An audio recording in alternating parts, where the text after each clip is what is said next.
The inevitable question is, why was I placed in such a situation? Isn't it my destiny? Whatever we do not want to take responsibility for, whatever we cannot make sense of logically, we label destiny. Although we are wingless creatures, we have still, in the last 100 years, managed to fly. How? Not by breaking the laws of nature, but through a deeper understanding of the laws of nature. There is magic everywhere. If you learn how to live it, life is nothing short of a daily miracle. It doesn't matter who you are, life doesn't work for you unless you do the right things. I was once at an international conference on how to alleviate poverty on the planet. There were several eminent participants in positions of public responsibility, including a generous sprinkling of Nobel laureates. At one point, a participant said, "Why are we trying to solve these problems? Isn't all this divine will?" And I said, "Yes, if somebody else is dying, somebody else is hungry, it must be divine will. But if your stomach is empty, if your child is dying of hunger, you'll have your own plan, won't you?" Whenever we have had to do something about our lives, we have taken it into our hands. Whenever it comes to other people's misfortunes, we have a word to explain it: destiny. And what a convenient word that is. Destiny has become a popular scapegoat, a way to deal with failure, a fatalistic ruse to reconcile ourselves to all kinds of uncomfortable situations. But turning inward is the first step from passivity to agency, from being a victim toward becoming a master of your own destiny. A variety of diseases that people believe to be God's will, until 100 years ago, are in our hands today. This is because we have taken charge of certain situations. Polio is an example. The very word polio would strike terror in the hearts of many in recent history. When I was growing up, I saw quite a few polio-afflicted people about my age, in school and in my neighborhood, who were doomed to live out their lives in wheelchairs. It was a common sight, and it was an acknowledged fact that they would never be able to walk in their lives. Their affliction was usually seen as an act of God or destiny. At the start of the 20th century, polio was the most feared ailment in industrialized countries, irreversibly paralyzing thousands of children. Effective vaccines helped practically eliminate this disease in the 1950s and 60s. When it was recognized as a major problem in developing countries, immunization programs were introduced. In 1988, polio afflicted 350,000 children around the world in a single year. In 2013, the number had dropped to 416. By 2012, India was no longer on the list of polio-endemic countries. A combination of political advocacy, public and private partnerships, effective, reasonably priced vaccines, community participation, and teams of global healthcare workers proved that despite all the obstacles, even in a country as vast and challenging as India, eradication was possible. To be human means you can mold situations you are living in the way you want them. But today, most people in the world are molded by the situations in which they exist. This is simply because they live in reaction to situations they are placed in. The inevitable question is, why was I placed in such a situation? Isn't it my destiny? Whatever we do not want to take responsibility for, whatever we cannot make sense of logically, we label destiny. It is a consoling word, but disempowering. To mold situations the way you want them, you must first know who you are. The crux of the matter is that you don't yet know who you are. Who you are is not the sum total of accumulations you have made. Everything that you currently know as myself is just an accumulation. Your body is just an accumulation of food. Your mind is just an accumulation of impressions gathered through the 5 senses. What you accumulate can be yours, but it can never be you. Who then are you? That is yet to come into your experience. That is still in an unconscious state. You are trying to live your life through what you have gathered, not through who you are. What's more, you are not even 100% conscious of what you have gathered. You have acquired certain tendencies over the years, depending on the impressions you have accumulated. These can be transformed entirely if you do a certain amount of inner work, if you implement certain inner technologies, irrespective of your current tendencies, your past experience of life, your genetics, your environment. You can completely rewire yourself in a short span of time. Everything in this existence is happening naturally according to a certain organic law. If you know the nature of life within you, you can completely take charge of the way it happens, but within the broad parameters set by the laws of nature. What do we mean by this? Let us look at a concrete example. Although we are wingless creatures, we have still, in the last 100 years, managed to fly. How? Not by breaking the laws of nature, but through a deeper understanding of the laws of nature. So, the technology we are going to explore in this book is a small part of the much deeper science that eventually enables an adept to take the very process of life and death into his or her hands. Your destiny is written by you unconsciously. If you have mastery over your physical body, 15 to 20% of your life and destiny will be in your hands. If you have mastery over your mind, 50 to 60% of your life and destiny will be in your hands. If you have mastery over your life energies, 100% of your life and destiny will be in your hands. Even now you are choosing your life, but you are choosing it in total unawareness.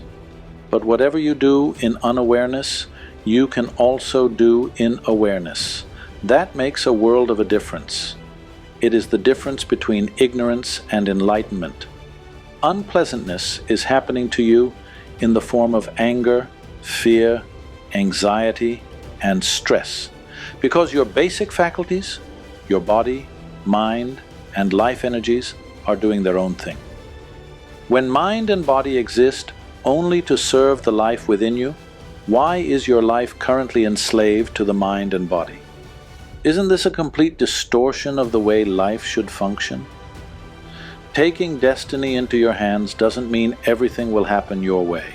The outside world will never happen 100% your way, because there are too many variables involved. Wanting the outside to happen exactly the way you choose is the path of conquest, tyranny, dictatorship. Once it happened, Shankaran Pillai, a certain South Indian gentleman you met in the introduction and will meet several times more in the course of this book, went drinking with his buddies.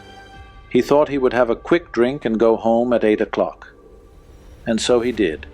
He had a quick drink and a quick drink and another quick drink and then one more quick drink. He looked at his watch. It said 2:30. Drink makes people like yogis timeless. He got off the bar stool. It is such an unfair world. A man is expected to walk on a round planet that spins. With great skill and dexterity, he balanced himself and started making his journey homeward. Taking a shortcut through a park, he fell headlong into a rose bush. His face became a mess. He gathered himself and started making his way again. In this condition, he reached home and tried to find the keyhole. But those wretched keyholes nowadays are made so small. That took another 20 minutes. He finally got in and stumbled into the bedroom. Fortunately, the wife was a big sleeper. He went into the bathroom, looked at himself in the mirror. His face was a real mess. He opened the medicine cabinet, took out some medicine and a box of Band-Aids and fixed himself whichever way he could. Then he crawled quietly into bed. Next morning, his wife threw a bucket of cold water on his face. He woke up gasping, feeling waterboarded. He said, Why, it's only a Sunday." She said, "You fool, once again drinking." "No, honey, I promised you 6 months ago. Since then, I haven't touched a drop." She held him by the shirt, dragged him into the bathroom, and showed him the band-aids were all over the mirror. When pain, misery, or anger happen, it is time to look within you, not around you. To achieve well-being, the only one who needs to be fixed is you. What you forget is that when you are sick, it is you who needs the medication. When you are hungry, it is you who needs the food. The only one that needs to be fixed is you. But just to understand this simple fact, people take lifetimes. Creating your own destiny does not mean you have to control every situation in the world. Creating your destiny is about steadily heading toward your well-being and your ultimate nature, no matter what the content of life is around you. It simply means making yourself in such a way that, whatever the events and situations around you, you don't get crushed by them, you ride them. The spiritual process is not about imposing your ideas on existence. It is about making yourself in such a way that the creation and the creator and every atom in this existence cannot help yielding to you. When you pursue your own likes and dislikes, you feel alone in this vast existence, constantly insecure, unstable, psychologically challenged. But once existence yields to you, it delivers you to a different place of grace, where every pebble, every rock, every tree, every atom speaks to you in a language you understand. Every moment there are a million miracles happening around you, a flower blossoming, a bird tweeting, a bee humming, a raindrop falling, a snowflake wafting along the clear evening air. There is magic everywhere. If you learn how to live it, life is nothing short of a daily miracle. It doesn't matter who you are, life doesn't work for you unless you do the right things. You may consider yourself a good person, but if you don't water your garden, will it flower? You need to do the right things if you want results. Judgments about good and bad are essentially human and socially conditioned. These are fine as social norms. But existence is not concerned with these conclusions. Existence is not judgmental. It treats all of us the same way. One winter morning in Michigan, an old-timer went ice fishing. It was 10 o'clock in the morning. He cut a small hole in the ice and sat down with a crate of beer beside him. Fishing is not just about the catch. It is a patience game. He knew that. He put the line in. One by one, the beer cans started emptying out. The fishing basket also stayed empty. The day drew on. At 4 o'clock in the afternoon, his basket was still empty. So was his crate of beer. A young boy came along. He was carrying a big boombox that played deafening heavy metal music. He cut a hole in the ice nearby and sat down to fish, his music still blaring. The old-timer glanced at him with ill-disguised contempt. "I've been sitting here since morning quietly, with not a single fish, and the fool thinks he can catch fish with music blaring at 4 in the afternoon. No fool like a young fool." To his amazement, within 10 minutes, the boy landed a huge trout. The old man dismissed it as a lucky break and continued fishing. 10 minutes later, the boy caught one more big trout. Now the old man could ignore it no longer. He stared at the boy dumbfounded. And just then, to his utter disbelief, the boy landed one more huge trout. The old-timer cast his pride aside and walked slowly over to the boy. "What is the secret?" he asked. "I've been sitting here the whole day and my basket is empty. You already have 3 huge trout. What's going on?" The boy said, "Roo-ra-ra-ra, roo-ra-rum." The old man put his hand to his ear and asked, "What?" The boy turned down the stereo and said, "Roo-ra-ra-ra, roo-ra-rum."